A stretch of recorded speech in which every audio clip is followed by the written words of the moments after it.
महाकुंभ के द्वार आस्था अपार देखी जा रही है। चाहे आमो खास हो या कोई दिग्गज ही क्यों ना हो, लगातार हर कोई महाकुंभ पहुंच रहा है आस्था की डुबकी लगाने के लिए।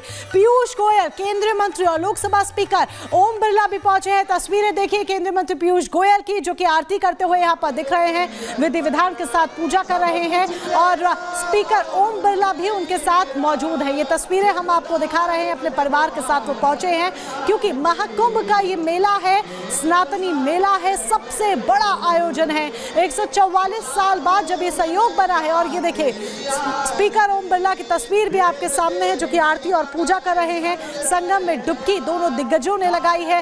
हर आमो खास संगम में पवित्र त्रिवेणी में आस्था की डुबकी लगाना चाहता है क्योंकि ये वो संयोग है, ये वो मेला है, ये वो आयोजन है जिसका इंतजार वर्षों वर्षों तक किया जाता है। और ऐसे में अब जब इस आयोजन की शुभ बेला आई है, शुभ घड़ी आई है, तो कोई भी इससे अछूता नहीं रहना चाहता। यही एक बड़ी वजह है कि तमाम दिग्गज हो या फिर आम जनता हो, लगातार महाकुंभ में हिस्सा लेने के लिए, आस्था की डुबकी लगाने के लिए पहुंच रही है। और 33 दिन हो चुके हैं।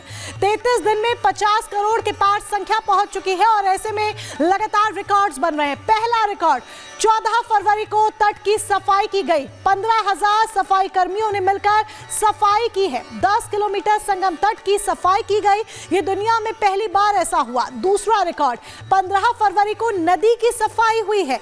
आज के दिन गंगा यमुना के किनारे की सफाई की गई। दूसरा रिकॉर्ड बनाया गया। 300 सफाई कर्मियों ने मिलकर सफाई की है। ये सफाई का कार्य जारी है। स्वच्छता के प्रति जागरूकता को बढ़ावा देना इसका उद्देश्य है। तीसरा रिकॉर्ड 16 फरवरी को ई रिक्शा परेड होनी है। त्रिवेणी मार्ग पर सबसे लंबी ये परेड होगी जो कि की जानी है। 1000 ई रिक्शा की परेड होगी त्रिवेणी पर।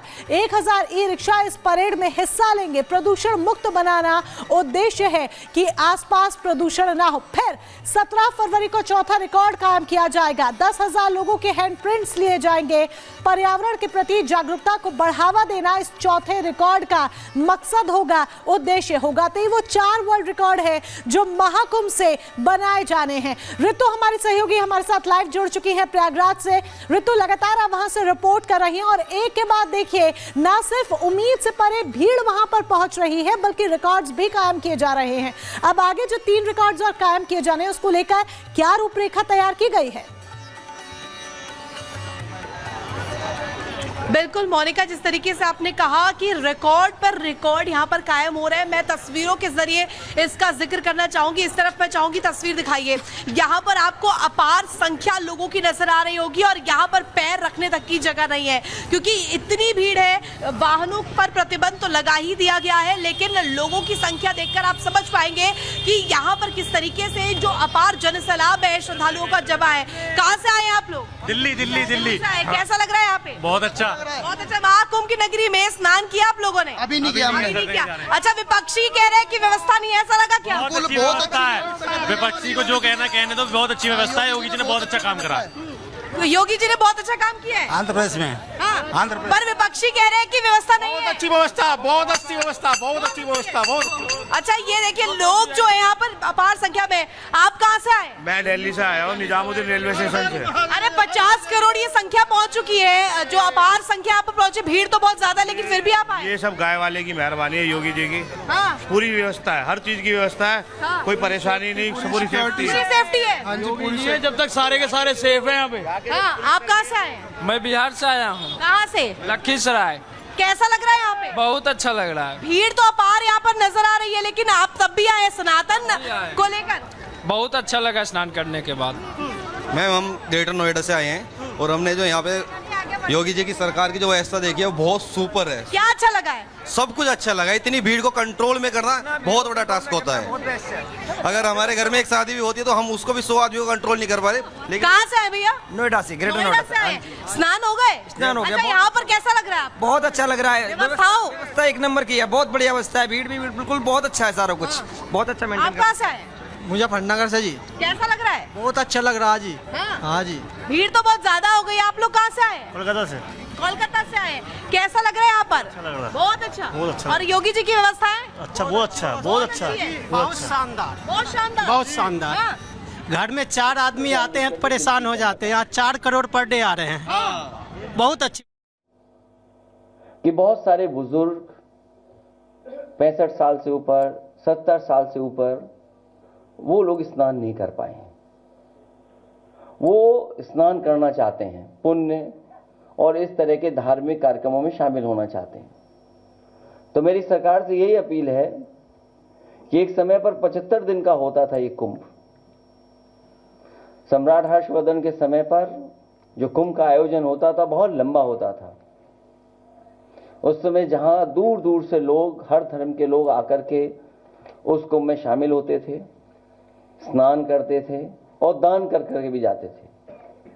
तो सरकार से हमारी ये मांग है कि इस कुंभ के आयोजन को, क्योंकि बहुत सारे बुजुर्ग लोग अभी स्नान नहीं कर पाए हैं, जब उन्होंने तस्वीरें देखी हैं सड़कों पर जाम की, जो भूखे प्यासे लोग नहीं पहुंच पाए, घंटों गाड़ियां चला करके भी नहीं पहुंच पाए, भगदड़ भी हुई, जाने भी गईं, लोग आते समय में भी एक्सीडेंट हुआ, जाने चली गई, जाते समय भी बड़े पैमाने पे लोगों की जान गई, जिसका आंकड़ा सरकार अभी तक नहीं दे पा रही है। सरकार ने पहले ही कहा था कि हमने ड्रोन लगा करके और ड्रोन से बहुत से कार्यक्रम भी किए थे, लेकिन ड्रोन का जहां इस्तेमाल होना चाहिए था ड्रोन का इस्तेमाल नहीं किया। डिजिटल कुंभ की बात कही, लेकिन डिजिट अभी तक सरकार नहीं बता पा रही है। तो हमारी मांग है कि प्रयागराज के लोग, जो वहाँ के निवासी लोग हैं, निवासी हैं जो वहाँ के लोग, रहने वाले लोग, वो भी अभी स्नान नहीं कर पाए हैं, बड़े पैमाने पे वो लोग भी नहीं पहुँच पाए, इसलिए इस कुंभ आयोजन को और लंबा कर दिया जाए और बढ़ा दिया जाए। देखिए, हमने बात कर ली है महाकुंभ की, लेकिन अब बात करते हैं महाराष्ट्र की, जहां पर साफ तौर पर ये कह दिया गया है कि लव जिहाद महाराष्ट्र में कबूल नहीं है। देश के 9 राज्य पहले ही लव जिहाद के खिलाफ कानून बना चुके हैं, लेकिन अब महाराष्ट्र में भी देवेंद्र फडणवीस सरकार ने तय कर लिया है कि अब कुछ भी हो जाए, ना तो महाराष्ट्र में लव जिहाद चलेगा और ना ही धर्मांतरण होने दिया जाएगा। आखिर ऐसा क्यों कहा जा रहा है, इस रिपोर्ट में देखिए।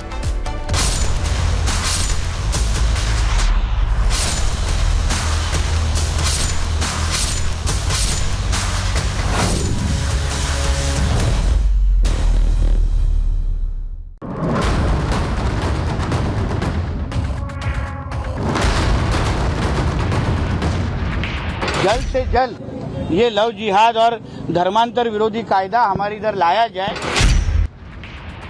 लव जिहाद पर महाराष्ट्र में लोहा गर्म है।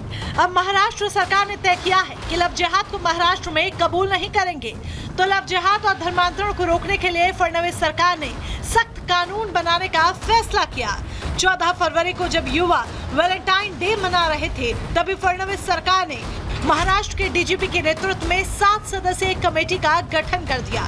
एक कमेटी को जिम्मेदारी दी गई कि लव जिहाद को लेकर तमाम कानूनी और तकनीकी पहलुओं पर चर्चा कर एक रिपोर्ट बनाए और एक विस्तृत रिपोर्ट सरकार को दे। महाराष्ट्र गृह विभाग की तरफ से जो आदेश जारी किया गया है, उसमें साफ तौर पर लिखा है कि महाराष्ट्र में लव जिहाद, धोखाधड़ी और जबरदस्ती धर्मांतरण को रोकने के लिए कई संगठनों और कुछ नागरिकों की तरफ से लगातार कानून बनाने की अपील की जा रही है। भारत के कुछ राज्यों में लव जिहाद और धोखाधड़ी को बढ़ावा मिला है, जिस वजह से वहां पर धर्मांतरण रोकने के लिए कानून पहले ही बनाए जा चुके हैं और अब लव जिहाद और धर्मांतरण की बढ़ती घटनाओं को रोकने के लिए महाराष्ट्र में लव जिहाद और धर्मांतरण की स्थिति का अध्ययन किया जा रहा है। बता दें कि महाराष्ट्र सरकार में मंत्री नितेश राणे लगातार लव जिहाद और धर्मांतरण को लेकर हमलावर रहे हैं। बीते दिनों तो नितेश राणे ने लव जिहाद की साजिश रचने वालों को दो टूक कहा था कि हिंदू लड़कियों से दोस्ती करना और फिर धोखे से उनका धर्मांतरण कराना, ये सब हमारी सरकार में नहीं चलेगा। जल्द से जल्द ये लव जिहाद और धर्मांतर विरोधी कायदा हमारे इधर लाया जाए। ये देश लोकतंत्र है और एक सशक्त लोकतंत्र में कौन किससे प्यार करेगा, शादी करेगा, इसका अंतर्गत मामला होता है। पिछले कुछ सालों में महाराष्ट्र के अंदर लव जिहाद के कई मामले सामने आए। ऐसे में माना जा रहा है कि लव जिहाद अब महाराष्ट्र में जल्द ही इतिहास बन जाएगा और अगर किसी ने लव जिहाद किया तो उसके खिलाफ फडणवीस सरकार कठोर एक्शन लेगी।